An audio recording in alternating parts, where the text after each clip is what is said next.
So saya sejak kecil kan PMR, UPSR, SPM semua dapat straight A lah. SPM pun dapat straight A1, so dapat darjaan GPA untuk melanjutkan pelajaran di UK. Sebagai seorang ahli farmasi, saya dapat degree Masters of Pharmacy in UK dan kerja sebagai ahli farmasi dah untuk 14 tahun. Dan tempat kerja pertama saya adalah di sebuah hospital di Johor Bahru. Siapa di sini kerja hospital? Ada? Ramai? Oh. Yang tak kerja di hospital pun angkat tangan juga. So, kerja di hospital masa tu lepas I graduate kan, orang kata pharmacist, kerja pharmacist, pangkat tinggi, gaji tinggi, actually income tak seberapa lah. Masa itu, dalam bulan kedua saya kerja, saya dapati income saya tak cukup. So that time I was looking for part-time, tengah cari part-time. Dan saya kenal saya punya upline, dia seorang pharmacist juga, dia kerja di hospital, satu lagi hospital lah. So dulu waktu I kerja di hospital sangat busy, itu I okay. Cuma I takut hantu. So waktu on call lah, night shift lah, hospital tutup tak? Tak tutup betul tak? Bukan 24 jam kan? So I memang takut hantu, takut gelap. So bila I kena kerja night shift, bukan I yang kesian, dia yang kesian sebab dia kena buat double shift. So dia teman I pergi buat night shift. Lepas I buat night shift, dia pula kena buat day shift, I balik rumah tidur. Sebab di hospital ada banyak cerita punya tau. Dia trolley itu boleh gerak sendiri, itu mesin boleh hidup sendiri. So kita paling tak suka apa tau? Kita paling tak suka orang yang pakai Panadol untuk bunuh diri. Kenapa? Sebab bila mereka ambil terlampau banyak Panadol, macam telan 20 biji, dia tak akan mati. 20 biji Panadol tak akan buat you mati, tapi you akan menyusahkan kita sebab kita kena pergi satu tempat yang gelap untuk run test pada mesin tu. Dan mesin itulah yang saya dengar boleh hidup sendiri punya waktu malam. Okay, so saya tak sangat takut masa tu, tapi terpaksalah kerja, betul tak? So I tercari-cari satu peluang. Actually, I tak fikir Amway. I tak pernah buat Amway. I tak pernah dengar Amway sebelum ini. Waktu I umur 24 tahun, tak pernah dengar Amway. Tapi mak abang kata, buatlah bisnes sendiri. So, I dengar, actually, dalam presentation itu, waktu I dengar presentation Amway tu, I berminat sebab saya nak dapat duit lebih dan I suka melancong. So, I nampak reward tu, so I just join lah. Senang tak you rasa buat Amway? Sini semua leader-leader, kita kena honest sikit lah, jujur sikit lah. Siapa rasa buat Amway itu sangat senang? Angkat tangan. Tak berani nak angkat. To me tak senang.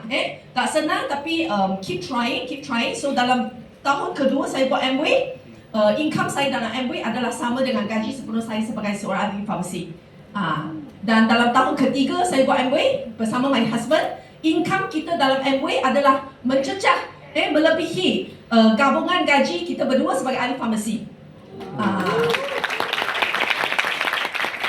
So saya ada satu cerita ada seorang pemuda, dia sangat miskin. Dia dari keluarga yang sangat miskin. Umur 18 tahun dia nak reward diri sendiri. Dia dari kampung. So dia nak pergi bandar.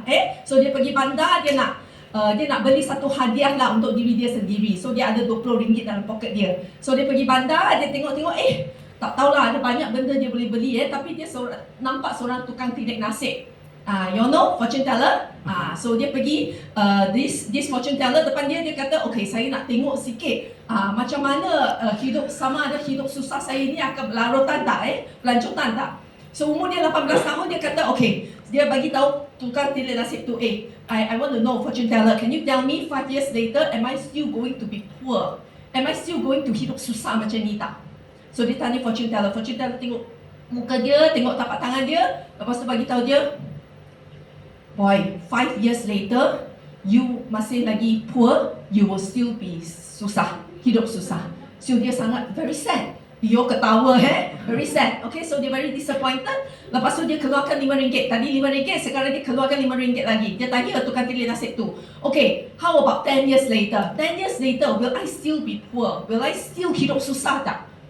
Tukang tilik nasib tengok tapak tangan dia, kata, yes boy, so sorry. 10 years later, you'll still be poor. You'll still be hidup susah macam ni, sama.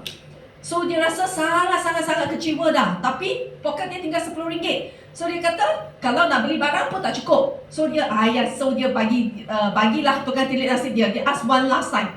Dia kata, okay, 15 years later, 15 tahun kemudian, Adakah saya masih akan hidup susah dan miskin macam ni? Tukang tilik nasib tengok muka dia, lepas tu tengok balik tapak tangan dia, dan tengok muka dia, lepas tu dia kata 15 years later, you tak akan hidup susah lagi. Oh, so time ni dia very happy lah. Dia rasa, wah, ada change lah dia punya nasib, betul tak? Lepas tu dia kata, oh, so macam mana? Will I be staying in a bungalow? Will I be very rich? Dan tukang tilik nasib tu dia kata, no boy, you will still be poor. Tapi you tak akan susah sebab you dah biasa. Yes, but this is hakikat. Not only in this pemuda, tapi dalam diri kita juga, betul tak? Ada siapa di sini esok kena jam, traffic jam pergi ke sekolah, pergi kerja? Siapa yang esok kena pergi kerja? Excited tak? Siapa yang excited? Boleh angkat tangan. Excited? Tak mungkin, kecuali kalau gaji tu tinggi lah, then you're excited to go to work. So when we don't want to be in the jam, kita tak nak dimarahi bos, tapi lepas 5 tahun, 10 tahun you rasa, tak apalah, rakan sekerja saya pun macam tu, ibu bapa saya pun kerja sampai macam tu. So kita dah biasakan diri. Tapi masa tu 15 tahun lepas, waktu I tengok nampak Amway, I tell myself I don't want to get used to living a not happy life sebagai seorang pharmacy saja. So masa tu kita buat Amway part time. Dan kita sudah buat Amway actually part time for the past 13 years. Until 2 years ago I decided to quit and now full time dalam business Amway.